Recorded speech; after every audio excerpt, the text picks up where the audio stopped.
महिमा विविध प्रकार। जिस रास्ते से नारद जी जा रहे थे उसी रास्ते में नारायण ने आज ऐसी लीला की है कि उसी रास्ते में एक नगरी बनाई भगवान ने। 100 योजन कोस की नगरी आज भगवान ने निर्माण की है। 7 योजन विस्तार और उसकी महिमा क्या है इस नगरी की? श्रीनिवास पुरते अधिक महिमा विविध प्रकार। महिमा इसकी क्या है? जो स्वर्ग है, स्वर्ग से भी सुंदर नगरी आज भगवान ने बनाई है। ब्रह्मा जी भी अपनी बनावट पर लजा जाए, इतनी सुंदर नगरी आज भगवान ने रास्ते में निर्माण की है। और वहाँ के राजा कौन है? शील निधि राजा, जिनकी एक सुंदर कन्या है। शील निधि वहाँ के राजा हैं। नारद जी इसी मार्ग से जा रहे थे। नारद जी ने वो नगर देखा। नारद जी नगर में प्रवेश कर गए। देखिए, अभी नारद जी उसी मार्ग से आए थे, कोई नगर वहाँ पर नहीं था, लेकिन नारद जी ने इतना ध्यान नहीं दिया है इस बार, क्योंकि वो अपने अभिमान में जा रहे हैं, अभिमान में चूर होकर। नारद जी ने ध्यान नहीं दिया कि अभी जब इसी रास्ते से आए थे यहाँ पर कुछ नहीं था, फिर यहाँ पर ऐसी नगरी कैसे आ गई? नारद जी उसी मार्ग से निकलते हैं, नगरी में प्रवेश करते हैं। वहाँ देखते क्या है कि बहुत सारे राजा आज आकर वहाँ पर बैठे हुए हैं।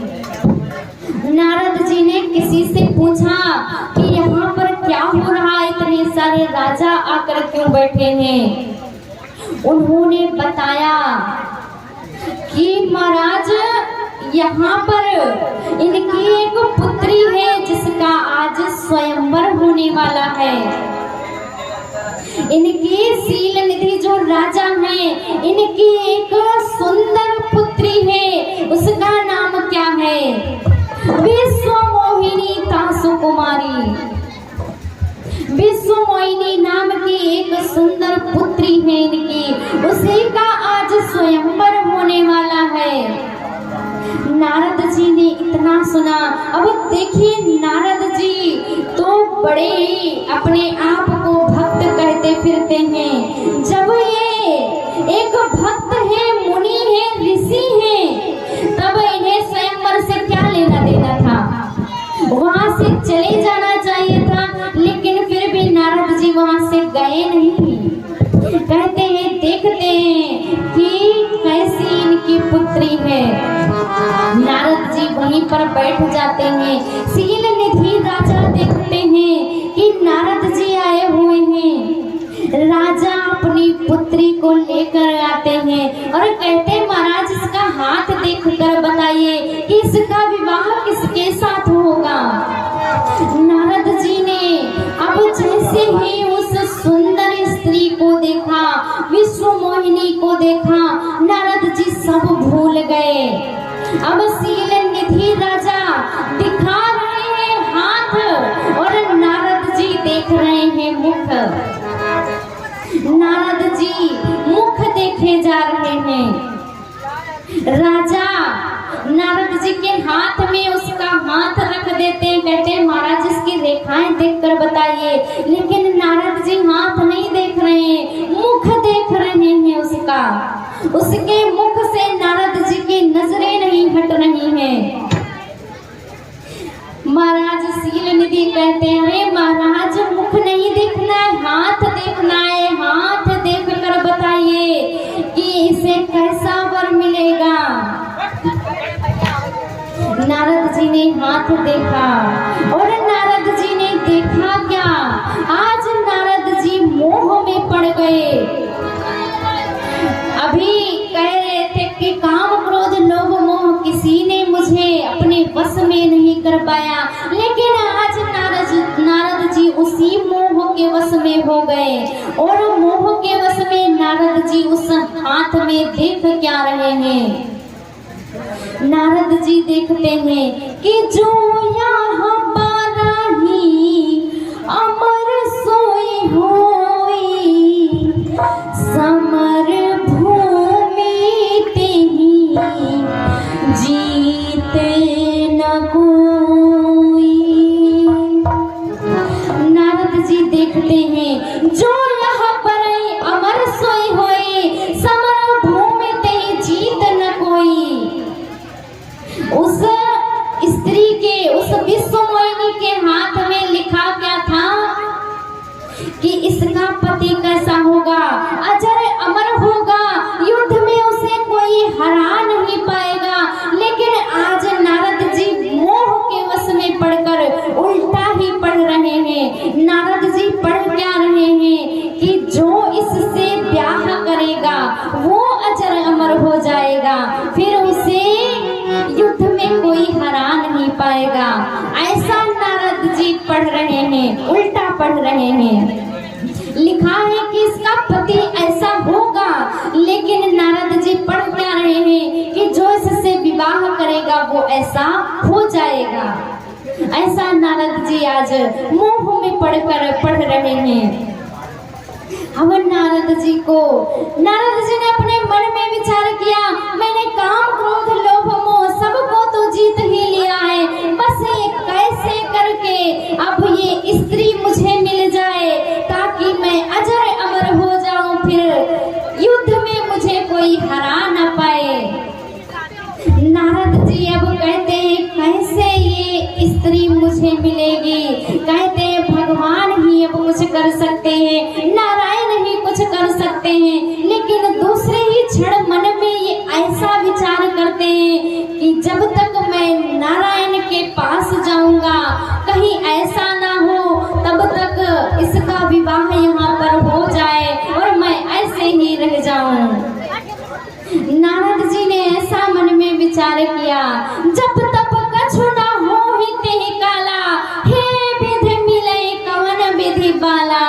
नारद जी आज मोह में पड़ रहे हैं। जब तप माला सब नारद जी का छूट गया, कुछ भी नहीं अब उनसे हो रहा है। जब तप कछु ना हो ही तेहि काला, बस अब अपने मन में यही विचार कर रहे हैं कि हे विधाता अब ये स्त्री मुझे कैसे मिलेगी, हे विधि मिलहि कवन विधि बाला। नारद जी ऐसा मन में विचार करते हैं और मन ही मन नारायण को पुकारते हैं कि हे प्रभु आइए, आ जाइए प्रभु, आज मुझे आपकी बड़ी आवश्यकता है। मैं वहां तक अब नहीं आ पाऊंगा प्रभु, क्योंकि मैं आऊंगा तो बड़ी देर हो जाएगी, अब आप ही आ जाइए। भगवान को नारद जी आज बुला रहे हैं श्री हरि नारायण को। कहते हैं प्रभु आइए और मेरा संकट दूर कीजिए। अब भगवान भी इसी बारे में सोच रहे थे कि कब नारद जी बुलाए और कब हम जाएं। जैसे ही नारद जी ने बुलाया, श्री हरि नारायण वहाँ प्रकट होते हैं। पूछते हैं क्या हुआ नारद जी, ऐसा कौन सा संकट आप पर आ पड़ा है कि आप वहाँ तक नहीं आ पाए, मुझे यहाँ चलकर आना पड़ा, क्या हुआ नारद जी। नारद जी ने कहा हे प्रभु मुझे आपसे कुछ मांगना है। क्या मांगना है नारद जी, मांगो। मेरा सब कुछ तो मेरे भक्तों के लिए ही है और तुम तो मेरे परम प्रिय भक्त हो, मांगो नारद जी क्या चाहिए तुम्हें। नारद जी मांग क्या रहे हैं।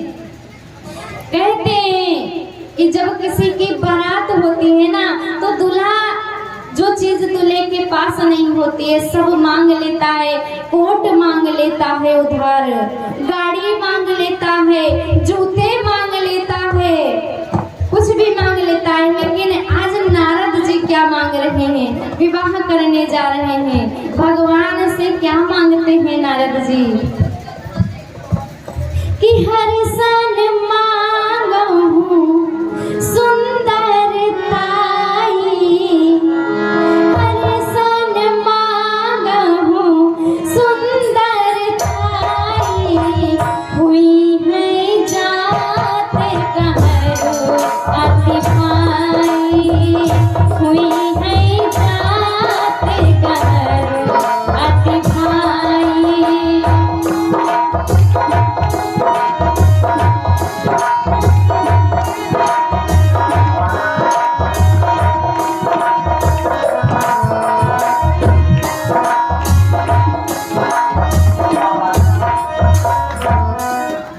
नारद जी आज नारायण से क्या मांग रहे हैं? कोई कोट नहीं मांग रहे हैं, कोई गाड़ी नहीं मांग रहे हैं, जूते नहीं मांग रहे हैं। विवाह करने जा रहे हैं तो क्या मांग रहे हैं? उनका रूप मांग रहे हैं, सुंदरता मांग रहे हैं प्रभु से।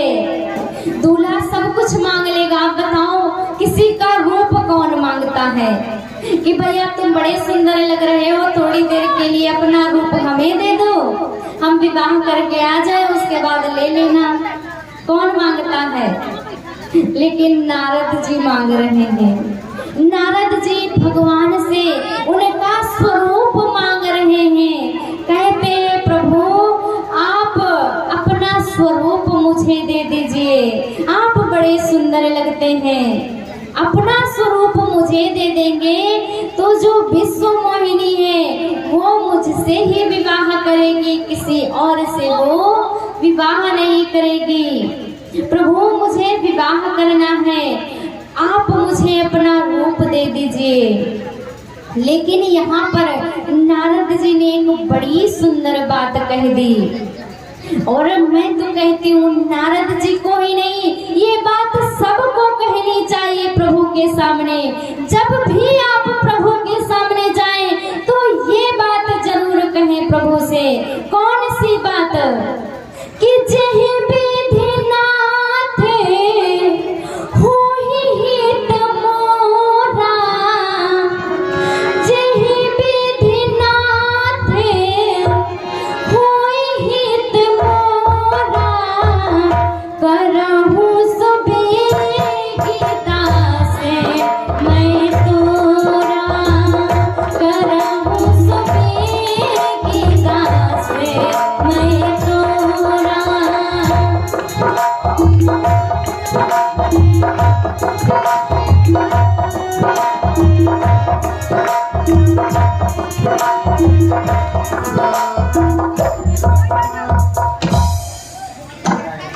भगवान से आज नारद जी ने बड़ी सुंदर बात कही कि नाथ जहि विधि नाथ होई हित मोरा, करहु सो बेगी दास मैं तोरा।